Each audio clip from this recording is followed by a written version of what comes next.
球の皆さんこんにちは、デス君と申します。今日の動画は昭和作品の中ボスをあえて決めるなら誰だ動画です。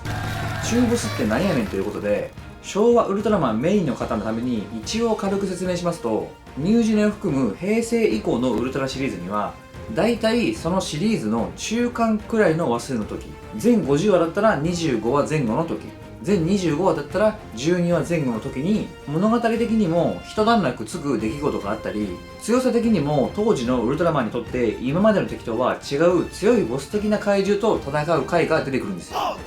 だいたいそれを中ボスみたいな感じで呼ぶことが多いんですけど、ウルトラマンガイアでいうところのゾーリムとか、ウルトラマンオーブでいうところのマガオロチみたいなやつですね。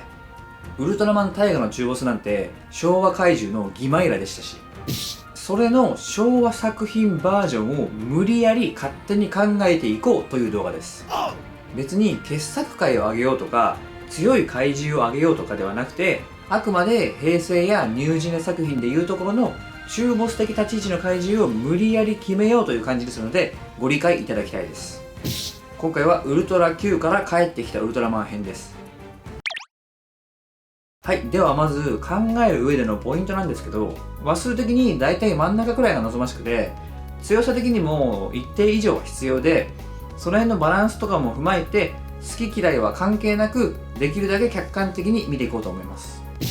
だいたいこんな感じで、強いて言うならこれかなというのを考えていきます。決して2番目に強い怪獣という意味ではないのでお気をつけください。まずウルトラ Q なんですけど、本当にいきなりで申し訳ないんですけど決められません。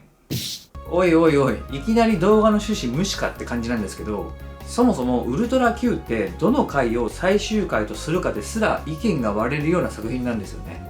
撮影順とか放送順とか台本順とかいろいろな順番があるので、そんな状態でとても決められないので、いきなりですけどウルトラ Q はパスでお願いします。そもそもがボスとかいう概念もないと言ってもいいような感じですし、で初代ウルトラマンなんですけど、最初に候補を挙げます。19話登場のアボラス&バニラ、20話登場のヒドラ、21話登場のケムラ、26、27話登場のゴムラ、この辺りになるかなと思います。ウルトラマンって全39話なんですけど、ちょうど中間くらいの19話から21話の登場怪獣のアボラス&バニラコンビ、ヒドラ、ケムラなんですけど、なんと全員ちゃんと強いんですよね。特にケムラなんかは強敵で知名度もある方だし、アボラス&バニラもエピソード的にもかなりふさわしいかなという感じがします。ただやっぱり26、27話の2話構成になっていて、ウルトラマンと一度引き分け的な感じになった強豪怪獣ゴムラが一番ふさわしいんじゃないかと思います。ただ真ん中より割と後半に登場したというのがやや気になるポイントではあります。個人的には全39話の中の26、27話だったらギリ真ん中と言っていいと思いますので、初代ウルトラマンの中ボス的怪獣はゴムラがふさわしいのではないかと思います。強さで言うとキーラとかアントラーとか、能力的にはジェロニモンとかも中ボスっぽいですけど、アントラは7話登場、キーラは38話、ジェロニモンは37話登場なので、さすがに中ボスではないかなという感じです。ゴムラが19、20話登場だったら文句なしでしたね。次はウルトラセブンの中ボス候補です。結論から言うと25話登場のポール星人&ガンダー、これで決まりかと思います。いや、キングジョーはガッツ星人はって思いますよね。キングジョーは強さだけで言えば中ボスどころかラスボスと言っても過言ではなくて、セブンの敵で一番強い怪獣だし、2話構成の回に登場しているんですけど、登場が14、15話なんですよね。セブンは全49話あるので、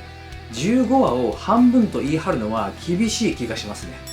ガッツ星人も同じ理由で登場が40話なので、さすがに終盤だと思うので、平成とかニュージェネ基準での中ボス的な立ち位置とは違うのかなと思います。じゃあポール星人&ガンダーは中ボスとして見た場合どうなのかってことなんですけど、全49話のちょうど半分と言ってもいい25話に登場しているのがまず大きいですよね。それに加えてこのポール星人&ガンダーはウルトラ警備隊を含む地球防衛軍基地を氷漬けにして、壊滅寸前まで追い込んでいるんですよね。しかもかつて地球に氷河期をもたらした張本人でもあるという設定まであって、強キャラ感が半端ないことになっているんですよ。じゃあもうこいつらでええやんってなるかというと、少しだけ引っかかることがあります。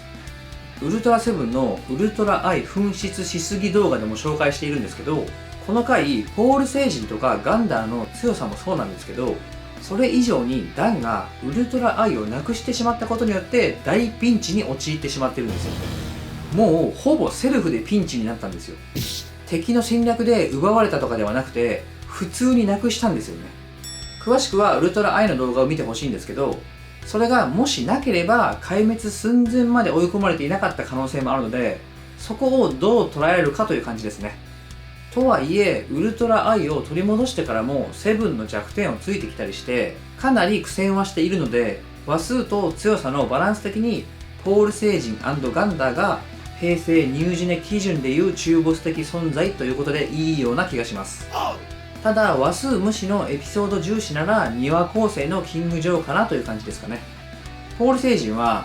今日のところは帰ってやるみたいな感じで帰っていったんですけど、あれから最低数千年は経ってるんですけど、また M78 ワールドに来たんですかね。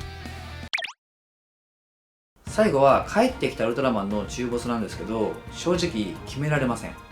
話数的には全51話なので、ちょうど半分付近の23話から28話あたりの登場怪獣が望ましいんですよね。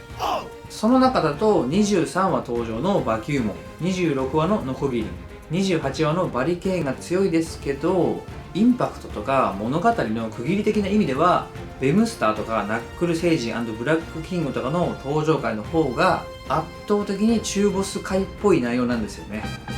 ベムスターの回は今のニュージェネでいうところの新形態が登場するようなパワーアップ回ですし、ナックル星人&ブラックキング回は物語がありえない方向に大きく動く回ですからね。ただそれぞれベムスターが18話、ナックル星人&ブラックキングが37、38話の登場なので、全51話なので全く半分じゃないんですよね。平成ニュージェネの中ボス回が明確にほぼ半分の時に来るので、話数はやっぱり重要な気がするんですけど、皆さんどう思いますか？